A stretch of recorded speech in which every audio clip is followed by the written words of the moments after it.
So, good afternoon, everyone, and I am going to report today about art. So, before I will proceed to my report, I will introduce first myself.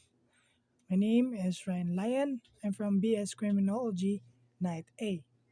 So, let's proceed. What is art? Art is a creative activity that expresses imaginative or technical skills. These are the elements of arts. First is color, second, form, line, shape, space, texture, and value. So, makayon ko nga, art is everywhere. Nga naman, kay kalingi pa lang nimo, makakita na kag art. Like sa akuan, kaning balay nato, usa na po niya siya sa art. So, sa balay nato, mga gamit nato, it's a kind of a art. Ang kaning color nga atong makita aron, usa po niya siya sa art. Everywhere is art. Okay? It is man-made. It is not nature or natural. It is man-made.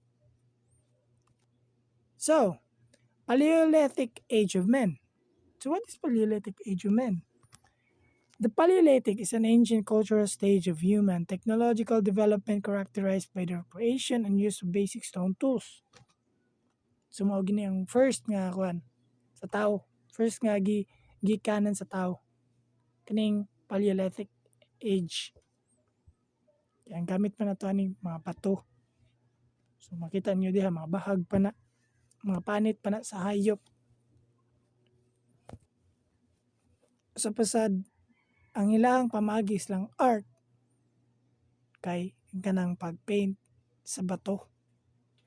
I didn't provide the example nga example about sa katong ilang pagpaint sa bato gamit ang dugo sa hayop.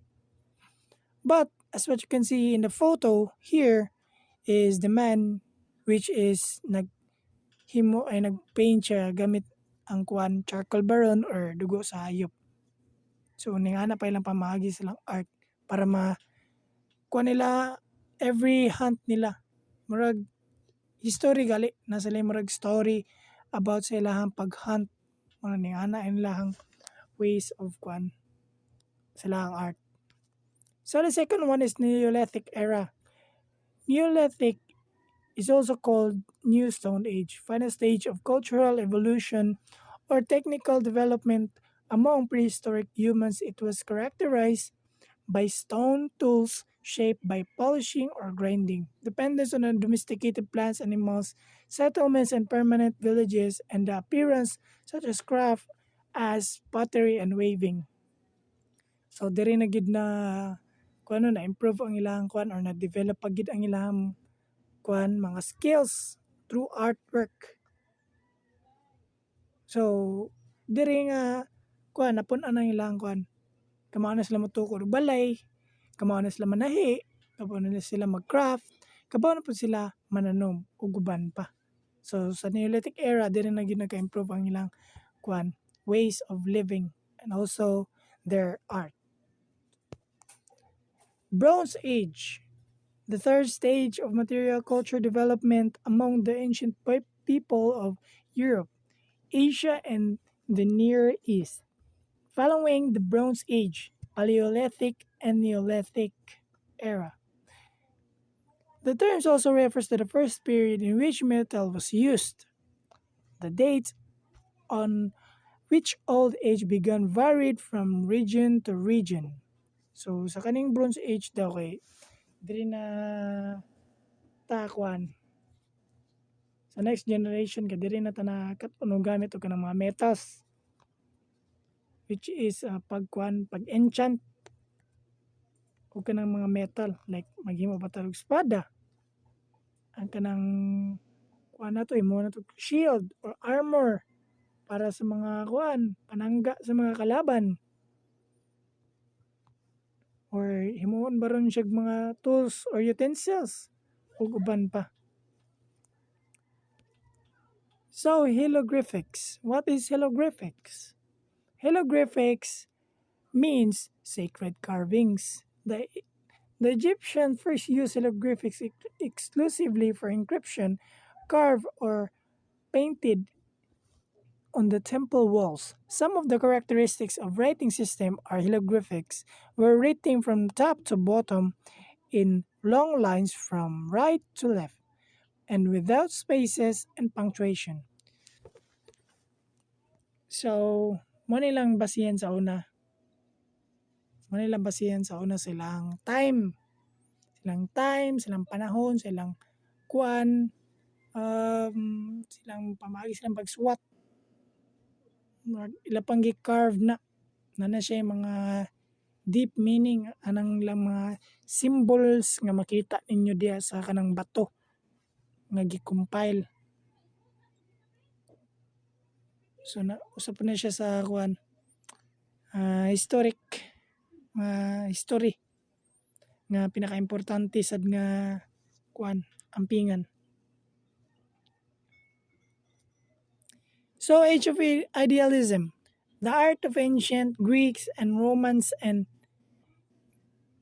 is called classical art. This name is used also to describe the later periods in which artists look for their inspirations to this ancient style. The Roman learned sculpture and painting largely from the Greeks and helped to transmit Greek art to later age. So na-influence gid sila sa art. Ila pong gi-influence ang uban para mugamaan eh. So makita niyo dito sa building silang architecture, same gid siya kuan. Like murag symmetric sizes ba, pare-pareho gyud. Pare-pareho gid siya, nindot siya tanahon jud ang ilahang artwork. So sa pikas, dili lang kay sa goddess nga sculpture ang ilahang basihan diri otro pod sa mga kanang kuan, mga uban butang like theories, kuan, sports. I didn't provide some of pictures but mao na ang pagsabot sa kaning kuan ilahang art sa Age of Idealism sa Roman o Greek period. So Middle Ages, the period of European history extending from about 500 to 1400 to 1500 Christ era is traditionally known as the Middle Ages. The term was first used by 15th century scholars to designate the period between their own time and the fall of Western Roman Empire. So kani Christ era ni. So panahon ni sa Christ.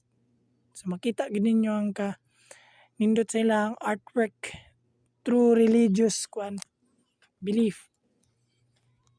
Nindot kay ang pamagi silang artwork the way nga makita ninyo silang architecture diri sa Pikas nga jud nindot jud kay siya pero about pud siya sa religion. Sa Pikas pod kay mo na siya ang manuscript. For me, mo na siya mga sacred texts nga gamiton sa simbahan. So let's proceed to Renaissance period. The Renaissance period was a fervent period European cultural, artistic, political, and economic rebirth following the Middle Ages. Generally described taking place from 14th century to the 7th century. The Renaissance period promoted the rediscovery of classical philosophy, literature, and art. So, Renaissance period also focuses on human figures are often rendered in dynamic poses, showing expression in using gestures and interacting with one another. They are not flat but suggest mass, and they often occupy a realistic landscape, achieving a realistic work. So, and there is a Renaissance period kay ilang art kay focus sila sa sa tuwang panglawas unsay na mga attributes na to, unsay itsura na to, unsay isod sa atong lawas. So ang ilang painting sad about sa human figure pero it has a deep meaning. This artwork is from I forgot but it has a deep meaning yun. Ang kaning niya. Ang kaning artwork nga kung gi-show diri sa Renaissance period. So let's proceed to Baroque period.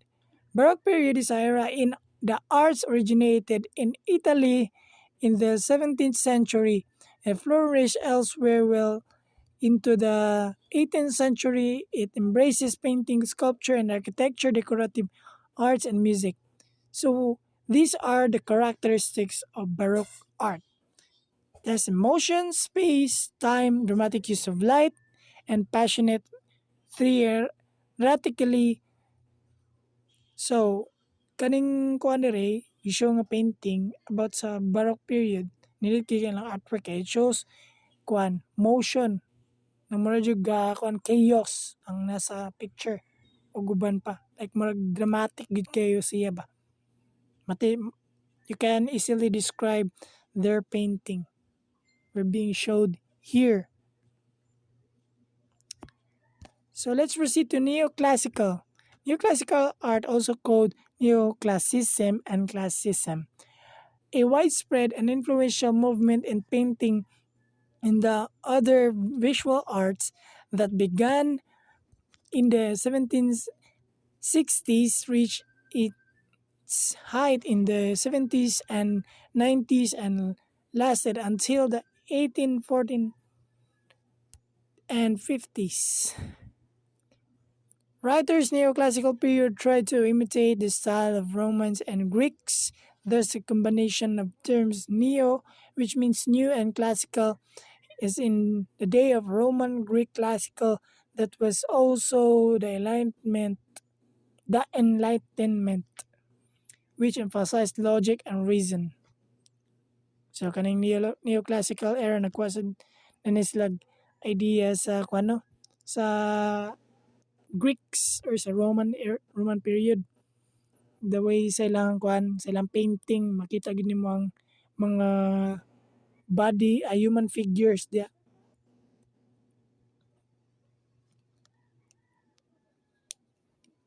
Nga ma-describe gid nimo siya nga sinauna ba. So let's proceed to Romantic Age. Romanticism. The word romantic or romance originally referred to medieval tales of night written in the original Roman language, Latin.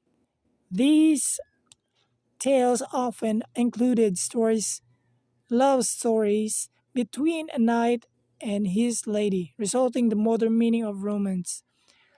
When talking about the Romantic era in literature, we are actually referring to romantic as a freely imaginative fiction and not romantic as in romantic love. So as what you can see the picture, it has shows that it is romantic. Shown here the love of a lady to a man. So let's proceed to Impressionism. Impressionism was a radical movement that began in the late 1800s, centered primarily around Parisian painters. Impressionists rebelled against classical subject matters and embraced modernity, desiring to create works and reflected the world in which they lived. Uniting them was focused on how light could define a moment in time, with color providing definition instead of black lines. The Impressionists emphasized the practice of plein air painting or painting outside. Initially desired by critics, Impressionism has since embraced as one of the most popular and influential arts style in Western history. So these are the sample of their art. So nasa gawa sa balay. So nasa dapit sa dagat, which is di niya ma-express ang iyahang pagpaint. So let's proceed to Native Americans. Native Americans, there were many different objects created by Native Americans that can be appreciated for their artistic craftsmanship and aesthetic beauty. Native arts includes basket, bedwork, quillwork, ceramic, and sculpture. Each of these great skills and differed from region to region. An Indian tribe was originally a body of people bound together by blood ties with were socially, politically, and religiously organized, who lived together in a defined territory, who spoke a common language and or dialect. So ning ani gyud kanindot day ang ano, ang Native Americans organized gyud kayo yung sa tribe nila ba. Stick like murag nag-stick together sila sa usa ka kampo. Wag sila magbulagay. So let's proceed to another tribe, which is the by the way, these are their artworks that I forgot. So as what you can see to their artworks, it is very, very interesting good. Okay, it is kuan gyud siya native gyud kayo siya ma-describe gyud nimo siya nga kuan native gyud kayo ang ilang mga artworks sa ilang sinulotan ug sa ilang culture. So, let's proceed to South African tribe, which is the Ndebele tribe. The Ndebele are well known for their outstanding craftsmanship, their decorative homes, and their distinctive and highly colorful mode of dress and ornamentation. Esther Mahanglo is an Ndebele woman and internationally renowned painter and decorative. So, man siya si Esther Mahanglo kaning gipakita na ko sa picture. Mana siya ang nag nagpangulo sa ilahang tribe ug nag-design sa ilahang mga gipanulot ug sa ilahang balay. So these are their kinds of art nindot gyud kayo makaingon jud ta nga artistic gyud kayo kay the way sila manamit ug sa ilahang culture. Napod silang balay ug silang palibot everywhere gyud makita nimo silang palibot nga kuan jud nindot gyud kayo lang artwork. It is very creative. And also ang kanang color sa ilaha napod na meaning nya. Every single color has a two different meaning. The blue one is the faithful and hostility. The green is contentment and discord. Pink, high status and poverty. Black, marriage and death. Purity and no negative connotation, which is white. And yellow is wealth and withering. And the last one is red, which is love and anger. So ning ana ka unique gud ang ilang tribe, no? Kay pati color nagi meaning. So let's proceed to Japanese era or ukiyo-e era. Ukiyo-e translated to pictures of floating world refers to the Japanese painting and woodblock prints that originally depicted to the city's pleasure with district during the Edo period, when the sensual attributes of life encouraged amongst the tranquil existence under the peaceful rule of shoguns. The style Japanese includes wide range of styles, means of expression includes ceramic, culture, painting, and calligraphy, silk, paper, and ukiyo block prints, origami, more recently, manga, along the myriad type of artwork. So, manilang mga artwork nindot po kayo sila mo kan silang artwork, no? Kay kuan yun kayo ng simple lagi kayo pero ngayon jud siya nga unique sad ang ilahang kuan kind of artwork. So Van Gogh, Vincent van Gogh.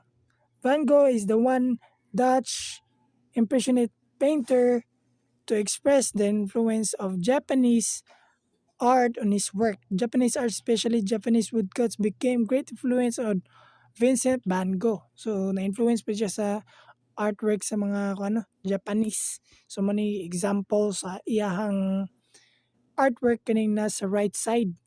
So, muna nga na kaning dot ang iyahang artwork pod. So, let's proceed to realism versus style. So, realism versus style, according to Pablo Picasso, when he realized he had mastered realism and there was no point continuing when he could revolutionize art by breaking new ground and initiating more interesting style of drawing, which he did.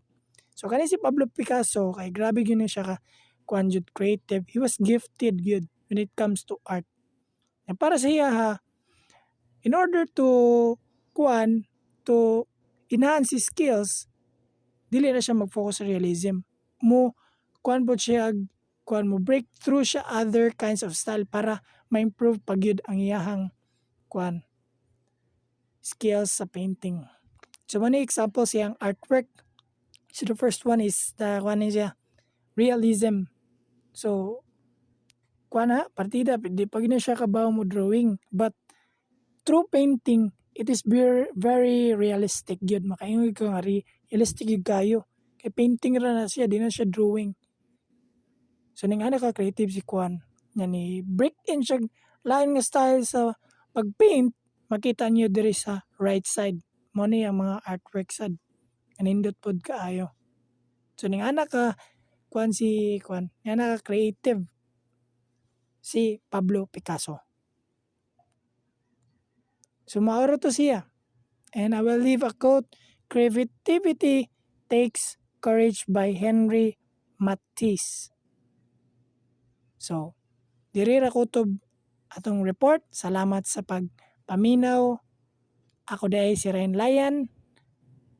Bye.